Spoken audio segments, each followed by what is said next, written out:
Moraï Verabotai, Shalom, Ovracha.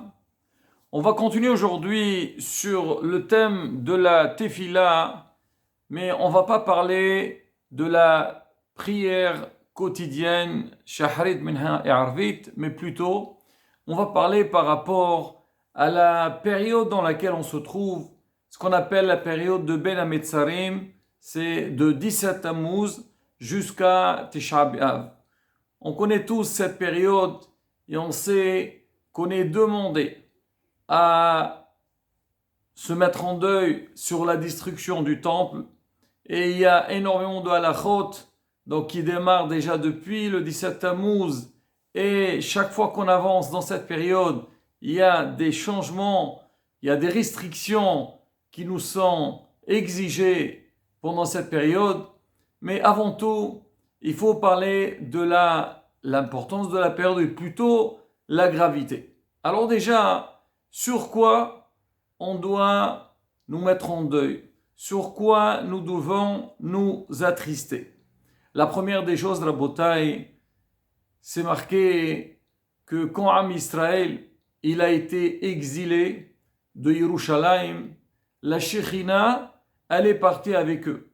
Akadosh Baruch Hu, ça lui a fait tellement de peine de voir donc cette grande gzera, ce décret qui était mis sur le peuple d'Israël, sur le temple.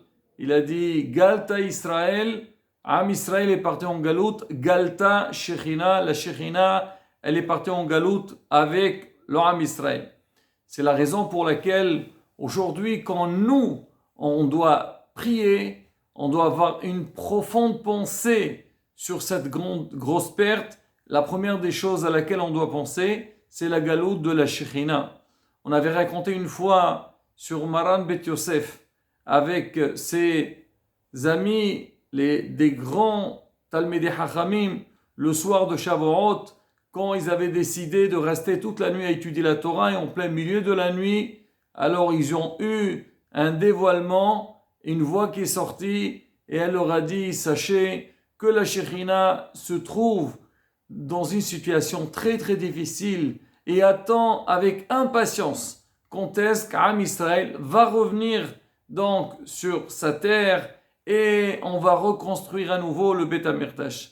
Rabotai, quand on entend ça, combien nous devons faire des efforts? C'est vrai qu'a priori, l'homme il a du mal à sentir cette grosse perte ou cette peine de la Shekhinah, mais justement, c'est le moment qu'on doit lire, qu'on doit écouter sur la gravité de la situation et essayer de faire les efforts nécessaires. Donc la première des choses, on a dit, c'est la galoute de la Shekhinah. Deuxième chose, c'est Horban Bet Amikdash, la destruction du temple. Combien de bénédictions le monde profitait quand le Beth Amikdash il était présent. C'est pas seulement le peuple d'Israël avec les sacrifices qu'on faisait à l'époque, mais plutôt on dit il y a un shefa qui allait dans le monde entier, au point que la Gemara dit si les nations du monde, ceux qui ont détruit le Beth Amikdash, savaient combien de bien le Beth Amikdash leur apportait, ils l'auraient gardé comme Babat Einam, comme si c'était leurs propres yeux. Mais eux, ils avaient malheureusement une haine, une jalousie contre le Am Israël. Ils pensaient en touchant le Beth Amikdash, ils ont battu le peuple d'Israël. Certes, ils nous ont exilés, mais derrière ça, eux aussi, ils sont privés de tout le shefa, de tout le bien que le Beth Amikdash pouvait apporter au monde entier. Et donc là, Rabotai, suite à cette grande perte, nous devons nous lamenter, prier et demander qu'Akadosh Baruch Hu nous ramène à nouveau le Beth Amikdash. Et la troisième chose, bien sûr, nous devons pleurer alors sur tous les malheurs qu'Am Israël il a subis tout le long de l'histoire. Et seulement Rabotai, si on lit, si Dieu veut, on a déjà fait dans le passé des cours sur la période de la destruction du temple, combien de personnes ils ont été tués, quel massacre le Ham Israël, il a subi pendant ces périodes-là. Alors nous aussi, à nouveau, on doit pleurer tout ça et demander à Kadosh Baruch Hu, Shiahish le Gaolenu, pour qu'on soit zoché la Shechina. Maintenant, Rabotai, suite à cette, on va dire, à ces informations qu'on vient de transmettre, alors la première pensée a priori, que l'homme, il va se dire, alors si c'est comme ça, alors on doit être triste. Surtout, c'est marqué que l'homme, tous les jours, il doit pleurer la destruction du temple. On a posé la question à des gdolim, est-ce que l'homme, il doit être triste ou pas? Alors la Rabotai, la réponse est non et non. Faire très très attention. Pourquoi? Parce qu'on dit que la tristesse, c'est l'arme de la Sitra Ahra. La tristesse, c'est l'arme du Yetzarara. C'est l'arme du Satan.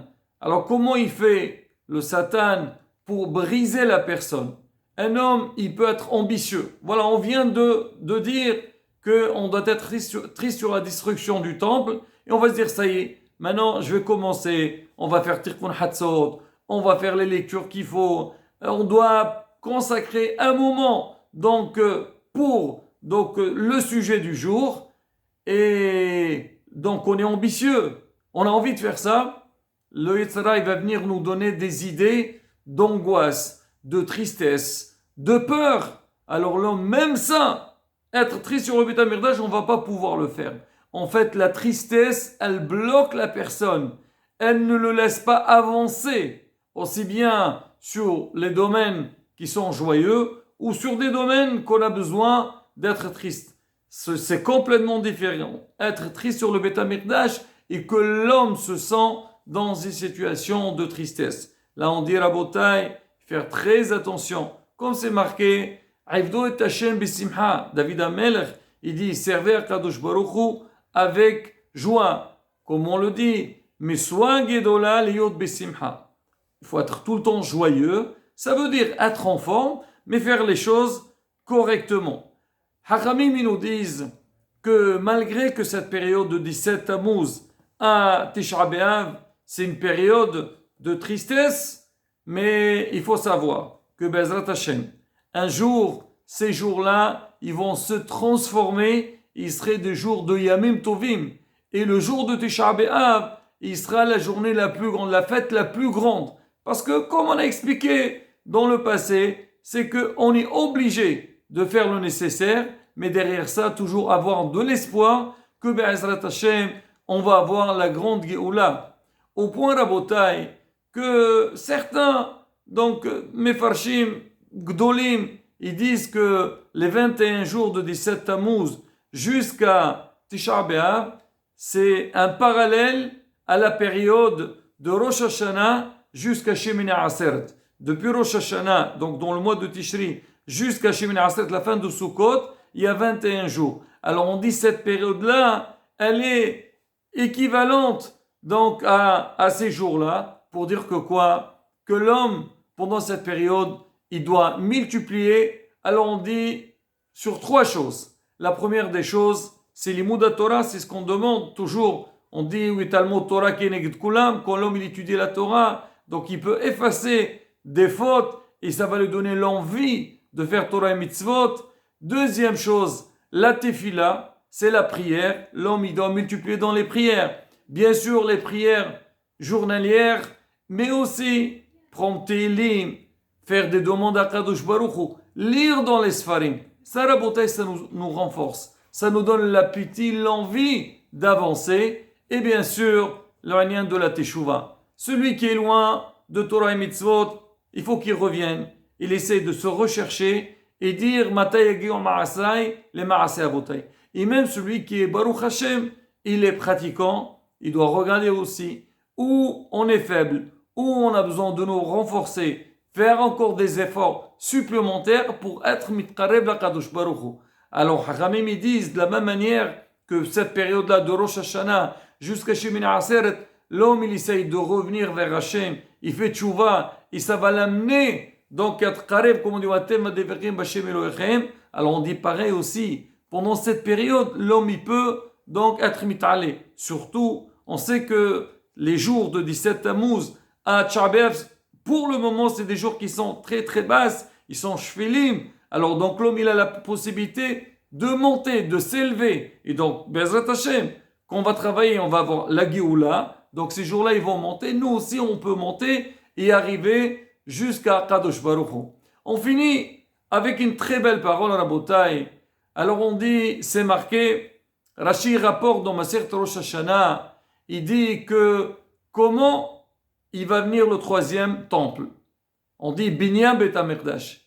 Alors, Rashi l'explique, il dit, il va tomber du ciel. Hachem, il va l'envoyer. Alors on pose la question, de quelle manière? D'accord, Hachem, il va l'envoyer, mais comment on va faire? Comme on dit, le travail qui se fait en bas, donc il agit sur là-haut. Alors comment on le construit? Quelque part, à la beauté, aujourd'hui, on est en pleine construction du Beth HaMikdash, on attend la date pour qu'ils descendent sur terre. Alors regardez ce qu'ils disent, nos sages, ils disent avec nos pleurs, quand nous on va pleurer la destruction du temple, on va prier à Hachem, on va le demander, on va montrer à Hachem que Behemet, c'est quelque chose qui nous manque, et on l'attend avec impatience. On dit chaque larme qu'on va descendre, elle, comme si on a mis une brique dans la construction de Beth HaMikdash. Et chaque jour, ça veut dire, tout le temps que nous on va faire les efforts nécessaires, donc la construction, elle va être accélérée. Et on donne une preuve à ça. On dit, le Beth HaMikdash, il ne vient pas Shabbat. Pourquoi il ne vient pas Shabbat? Parce que justement, Shabbat, on n'a pas le droit de construire. On dit, Binyan Beth HaMikdash, et nous dohaïta Shabbat. Ça veut dire, il y a des choses que Shabbat, on a le droit de transgresser Shabbat pour les faire. Comme on a expliqué, quelqu'un, un malade, ou certaines choses, certains cas. Alors on dit la construction du Beth HaMikdash, si tu veux construire, tu ne peux pas le faire le Shabbat. Et justement, alors on dit pourquoi? Alors pareil, si on va pleurer, on va construire le Beth HaMikdash. Alors donc le Shabbat, on n'a pas le droit de pleurer. Donc Rabotai, alors je pense le Hatam Sofer, il dit, celui qui pleure le Beth HaMikdash, Zoché les banim tovim. Il méritera d'avoir des enfants qui sont bien. Donc Rabotai, il y a le Beth HaMikdash d'un côté, mais aussi le profit personnel. Et c'est ce qu'on dit, toujours on dit, Hashevenu Hashem elach avenashuva, hadeshemenu kekedem. Quand est-ce qu'on va revenir au jour d'avant, c'est-à-dire avec la construction du Beth HaMikdash, seulement Hashevenu Hashem elach avenashuva, quand on fait tchouva, Shemerzenu adevarko tchouva bezat Hashem, l'etkarev elav, de s'approcher à Hashem, faire les efforts nécessaires et Hashem bezat Hashem, Yahish le gaolen, Rabbi Ameno, Amen, Kine Rasson, Haiskou, Yemsou.